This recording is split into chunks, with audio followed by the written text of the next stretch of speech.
tal? ¿Cómo están? Desde Arequipa, mi nombre es José Mario Azalde, bienvenidos a la Coordenada Republicana. El día de hoy tengo la grata satisfacción y el honor de tener de manera virtual bueno, creo que le molesta cuando le digo que es nuestro más grande constitucionalista, pero creo que es cierto lo que digo, ¿no? No es, digamos, un halago, es una realidad. El doctor Domingo Arce Belaúnde es una de las figuras más señeras de nuestro derecho constitucional. Todos lo hemos leído, lo hemos estudiado, sabemos de su valía, de su solvencia académica, y el día de hoy ha tenido la amabilidad de cedernos unos minutos. Doctor, espero que se encuentre muy bien. Sí, a Dios gracias, venciendo y luchando contra la pandemia como todos, ¿no? Que es lo más grave que tenemos ahora, los peruanos, ¿no? Contra la pandemia y contra la estupidez, también. Ambas cosas. No sé cuál es peor, la verdad. Bueno, doctor. La pandemia se cura Sí. en una clínica y se prevé con una vacuna, pero la estupidez creo que no tiene remedio, ¿no? Sí, pues, creo que Ortega Gasset decía, ¿no? Que el nacionalismo se curaba leyendo, viajando, ¿no? No sé si eso todavía es aplicable, ¿no? Parte sigue siendo cierto, ¿no? Porque una de las maneras de culturizarse es leyendo y la otra es viajando, que es cultura de vida, ¿no? Evidentemente. Doctor, dos preguntas bastante puntuales. Nuevamente, gracias por la entrevista. Carl Schmitt, polémico personaje para los constitucionalistas, cuando hablaba de la dictadura, sostenía de que hay dos tipos de dictadura. Una de las dictaduras que él, digamos, estudió es la dictadura que consistía en la fundación de un orden político, ¿sí? Y esto tiene que ver con el denominado momento constituyente, ¿no? Mi pregunta es, desde un plano teórico, ¿se tienen que dar determinadas condiciones políticas para que exista este momento constituyente? Pienso tal vez, ¿no?, en las crisis que vivieron algunos países y la necesidad que hubo de convocar asambleas constituyentes. Pienso tal vez en Chile, pienso tal vez en España, donde vivieron etapas traumáticas que causaron fracturas sociales y se convocó a una asamblea para poder superar esas etapas críticas, ¿no? Desde un punto de vista estrictamente teórico, ¿cuáles vendrían a ser las condiciones políticas que tendrían que darse para convocar a una asamblea constituyente? Bueno, yo siempre creo que deben existir decisiones o un ambiente político que lo permita y una decisión política que la lleve a cabo. Ahora, ¿cuáles son los momentos políticos que hacen propicia este momento o hacen aparecer este momento constituyente? Son situaciones excepcionales, no se dan pues todos los días, ¿no? Por ejemplo, en el caso de Chile hubo grandes revueltas masivas y Piñera lo que encontró es que con una constituyente apaciguaba los ánimos y efectivamente así ha sucedido. En Colombia, cuando se hizo los 91, se hizo parecido, pero hay un problema más grave, que es el problema de las FARC, o sea, el terrorismo en tierras colombianas. Entonces, siempre hay un motivo fundamental que nos lleva a eso, y que no es pues todos los días. En algunos casos tiene el tiempo largo y en otros hay el tiempo corto. Por ejemplo, la Argentina tiene todavía la Constitución de 1853 y la han reformado varias veces. Ahora la pregunta es ¿por qué no la cambian? Por una sencilla razón. La Constitución argentina de 1853 fundó el Estado argentino. Lo que existían eran las Provincias Unidas del Río de la Plata. Entonces, claro, es una partida de nacimiento. ¿Por qué no cambian la Constitución americana? Aparte de otros factores, ¿no? ¿Por qué no la cambian? Porque la Constitución americana crea la unión. Antes existía la confederación, así de simple. Entonces, siempre hay aspectos fundamentales, ¿no? Entonces, yo diría que hay que tenerlo presente.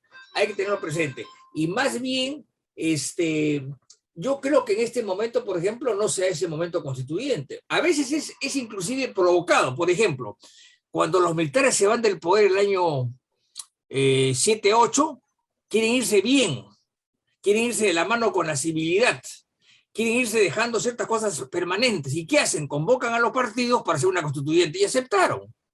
Se acabó. Pero en este momento yo no veo eso en el Perú. O sea, el único partido que ha propuesto una asamblea constituyente es el Partido Perú Libre, cuya votación es 19%. Punto. La segunda vuelta no interesa porque es una vuelta de acomodos, 19%. O sea, hay un 81% que nunca pensó en la constituyente. Y aún más, no existen movimientos, no existen pronunciamientos. Lo único que mueve esto es el gobierno, nadie más le interesa. No niego de que se puedan hacer reformas y el día de mañana una total, pero no veo el ambiente. Habría entonces una dimensión simbólica que estaría utilizando el gobierno para promover una asamblea constituyente, si lo vemos desde un punto de vista ingenuo, ¿no? Pero si lo vemos desde un punto de vista de la estrategia política de las izquierdas para poder empoderarse, ¿no? Y consolidar sus posiciones en determinados países, ¿no? Siempre, sobre todo a partir de esta corriente bolivariana, ha pasado dentro de estos procesos, para iniciar estos procesos de cambio y transformaciones, una asamblea constituyente.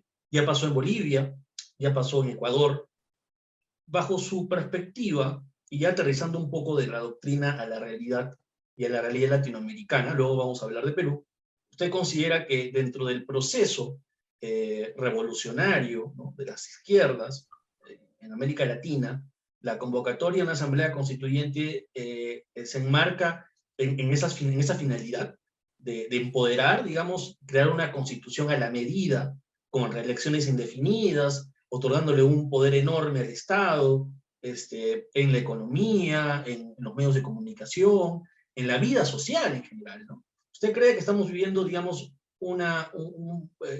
la conformación o la salida constituyente como una cuestión simbólica que tiene que ver con superar, como dijo Bellido, ¿no?, que ya no haya más Paco Yunques, que ya no haya pues más exclusión, más maltrato, más racismo, ¿no? Y en ese sentido, digamos, una nueva constitución con convocatoria de pobladores, gente de las provincias, podría ser más democrática, o estamos frente a una estrategia de carácter internacional, bolivariano y de izquierda? Yo creo que es una estrategia, por no decir es una farsa, ¿no? Porque se sabe perfectamente que las constituciones no traen riquezas. Las constituciones no cambian las costumbres ni los hábitos, y tampoco hacen crecer petróleo en los campos. Es simplemente una estrategia para tomar el poder. Porque si realmente quisieran hacer reformas económicas, es simplemente agarrar del capítulo económico, agarrar 6 o 7 artículos y se modifica. Pero no, quieren cambiarla toda para quedarse. Esa es la estrategia, quieren quedarse en el poder y hacer lo que les da la gana. Ese es el punto. Y además darle un carácter simbólico. O sea, nosotros hicimos una constitución. Ambas cosas. Quedarse porque es poder, y simbolismo para darse tufos históricos de que han hecho por fin una constitución del bicentenario, ¿no? Como si fuese una cosa de gran valía. Y hay otro problema que no lo hemos visto, y es que los países que han hecho una modificación a la constitución que tenían para ir a un proceso constituyente se han demorado varios años. Por ejemplo, lo de Chile tiene ya 2 o 3 años, si no me equivoco, y la constituyente de Chile se ha instalado en julio, presidida por una mapuche, una mujer muy inteligente, y tiene para 1 año y medio. ¿Por qué? Porque las constituciones nunca tienen mayoría, eso siempre por consenso, y eso demora. Y luego que acaban tener que convocar elecciones. O sea, eso es una labor de 4 o 5 años por lo menos. Entonces, claro, no quieren hacerlo así, quieren hacerlo rápido, de una vez, ahorita. Y eso no se puede hacer, me refiero a hacer bien, no se puede hacer. Pero lo quieren hacerlo porque es una especie de voluntarismo político como símbolo y para quedarse en el poder 20 años. Y eso para mí es clarísimo, ¿no? Ahora, no sé cómo, porque el problema es que una cosa es que sean hábiles titiriteros para llegar al poder y otra cosa es que sepan manejar la cosa pública. Es muy distinto. Hay que distinguir entre llegar y administrar. Son 2 cosas distintas. Yo, por ejemplo, creo que soy bueno en A, B y C, pero si mañana me ponen, por ejemplo, gerente de la leche de Gloria, la voy a quebrar, porque eso no es mi competencia, me explico, ¿no? Y estos señores no son competentes para eso, seguramente para otras cosas. Entonces, cuando se dice el señor Castillo, una constitución del pueblo, que tenga sabor a pueblo, eso es una balandronada, es un bluff, así de simple, no funciona. Hasta ahora no sabemos ni qué quieren, esa es la verdad.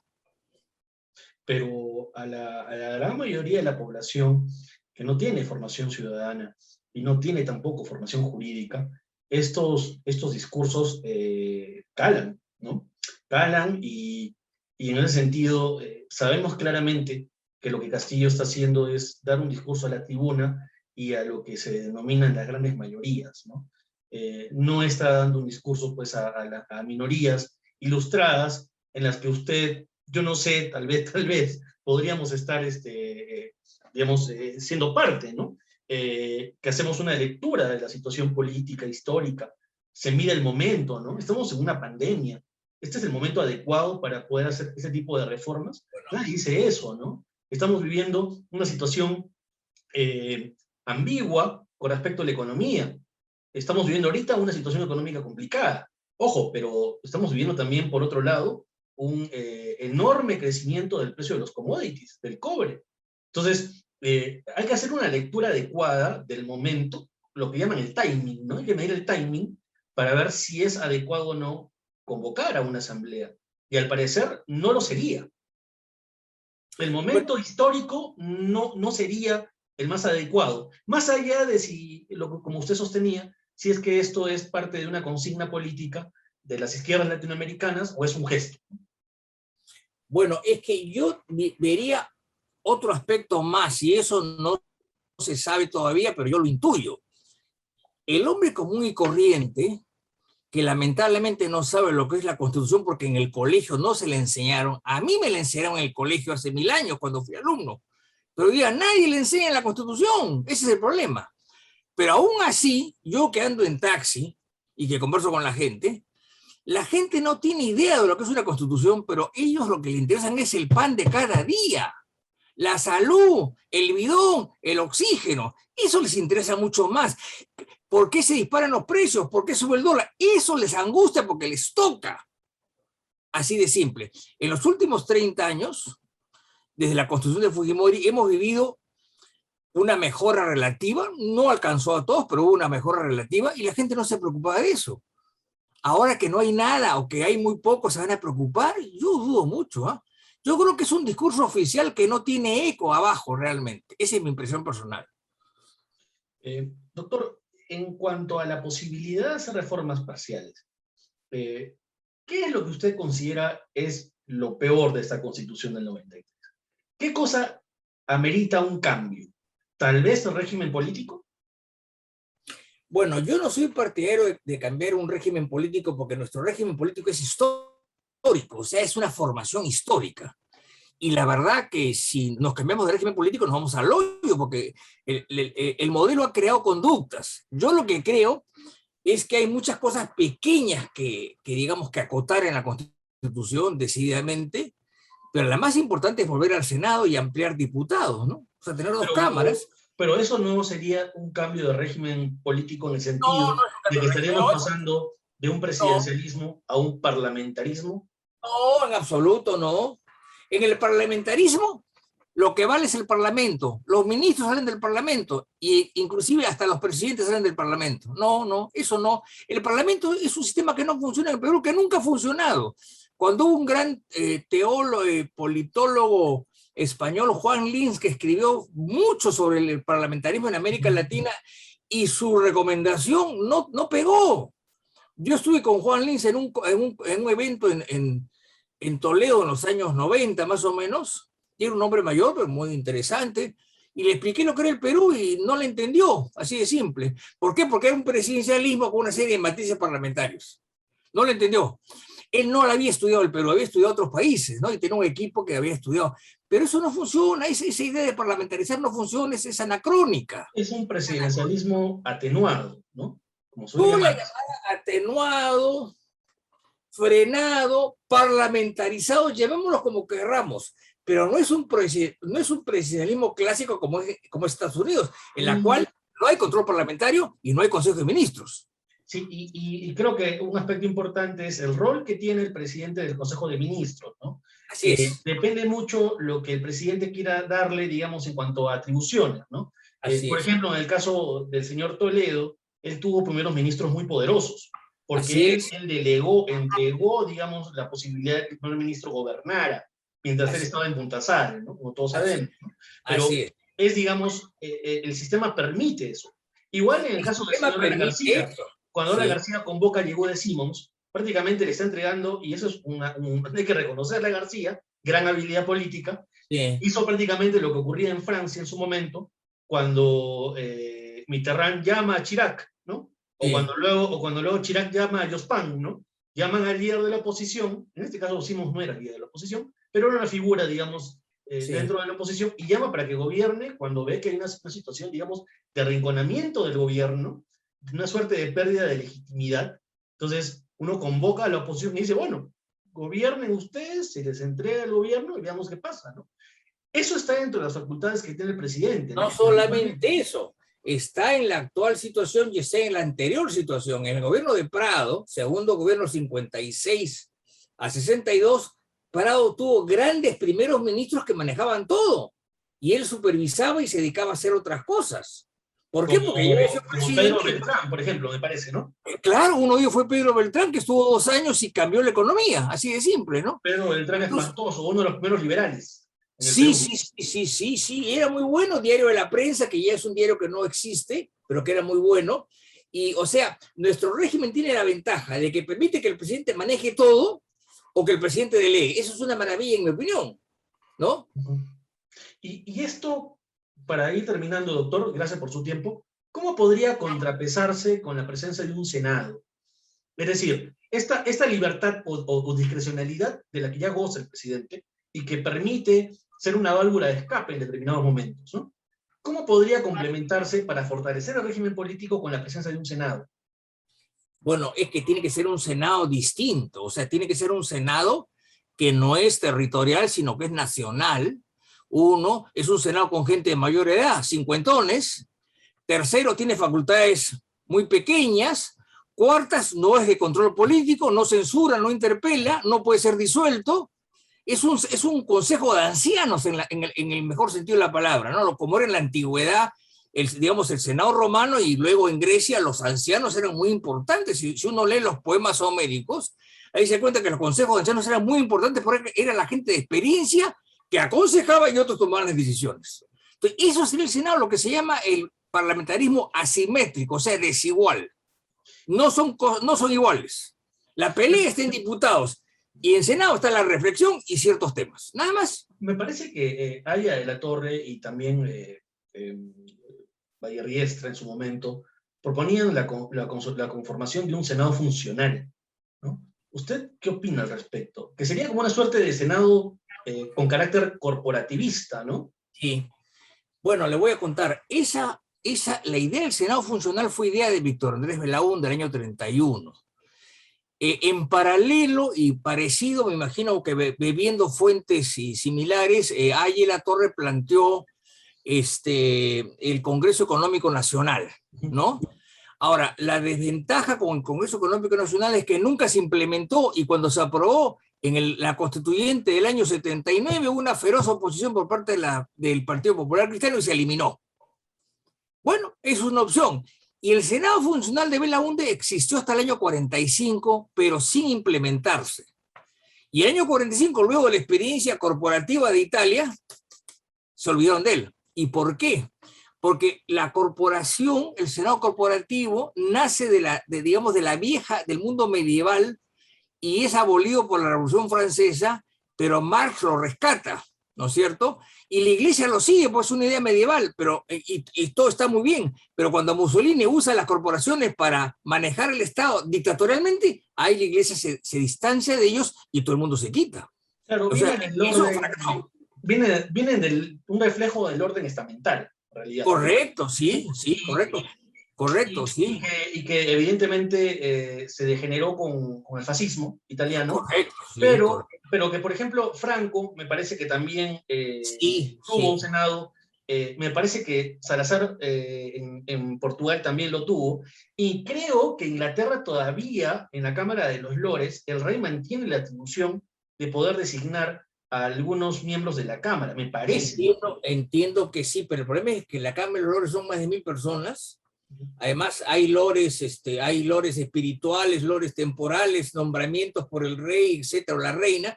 Es una cosa muy rara que sirve como freno para determinadas cosas, nada más. Está ahí, no lo han tocado, pero está ahí.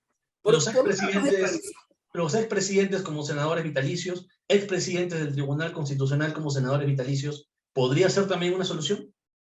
Bueno, ya hubo lo de los expresidentes como senadores vitalicios, que fue una propuesta que se incorpora aquí por influencia de Italia. Pero el problema es que con la experiencia de Alan García lo eliminaron. Pero no me parece mal, ahí estuvo Belaúnde, estuvo Bustamante Rivero y aportaban experiencia, es evidente, ¿no? ¿Qué cuesta? ¿Qué cuesta? Pero en fin, se eliminó. Y yo no diría expresidentes del Tribunal Constitucional porque son elegidos por los congresos. Es el presidente de la República el que representa a la nación, ¿no? Entonces él pasa ahí y es un senador vitalicio que está ahí. Y así se evita una cosa que ahora está pasando. Si un expresidente es senador vitalicio, no tiene por qué recibir pensión del Estado porque le pagan como senador. Claro. Así de simple, más cómodo. Doctor, ahora sí una última pregunta y nuevamente muchas gracias por darnos estos minutos. ¿Cuántas veces tenemos que refundar el Perú? Yo creo que ninguna. El Perú se fundó una vez y lo que ha ido haciendo en el tiempo es mejorando, evolucionando y reformulándose. Pero solamente eso de refundar el Perú es una arma demagógica, la ha usado mucha gente, ¿eh? Yo no creo en eso, yo creo en que hay que mejorar, cambiar perspectivas, pero eso de refundar, o sea, volver a fundar, ¿por qué? Se fundó bien. Lo que pasa es que fue insuficiente. ¿Por qué? Porque el Estado estaba ocupado por españoles, porque hubo mucho caudillismo, etcétera, etcétera, mucha deuda externa. Pero a la larga hemos ido, objetivamente hablando, hemos progresado en 200 años. No lo que quisiéramos, evidentemente, pero algo hemos avanzado. ¿De dónde viene este afán por refundar y nuevas constituciones?